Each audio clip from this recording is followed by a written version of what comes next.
Different names, different dates, but the same city. This is not just another news story. This is an echo, and it's asking an uncomfortable question. Has anything really changed? 2 deaths, 1 city, and haunting similarities that are impossible to ignore.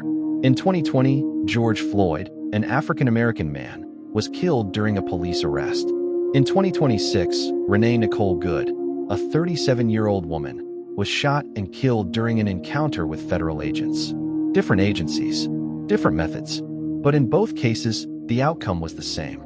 A civilian died at the hands of the state. What makes this even more disturbing is where it happened. George Floyd was killed at 38th and Chicago Avenue. Renee Good was killed near East 34th Street and Portland Avenue, less than 2 kilometers apart. The same community, the same streets, a neighborhood still healing, forced to relive its trauma once again. Witnesses say the morning of January 8th unfolded fast and chaotically. First, whistles, warning neighbors that ICE agents were nearby.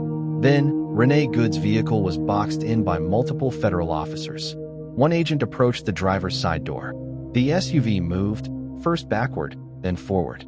Seconds later, 3 shots were fired. Witnesses allege Renee Good was shot right in the face. Her vehicle rolled forward and struck a parked car. And just like that, her life was over. Federal officials quickly presented their version of events.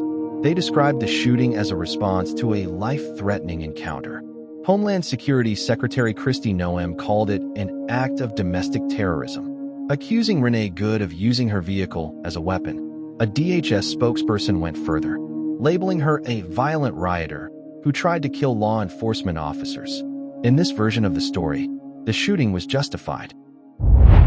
But that narrative was not universally accepted. Local officials, including the mayor and governor, told a very different story. They described Renee Good not as a terrorist, but as a victim of reckless use of power. 2 governments, 2 explanations, and 1 death caught between them. The truth now depends on which version of reality the public is asked to believe.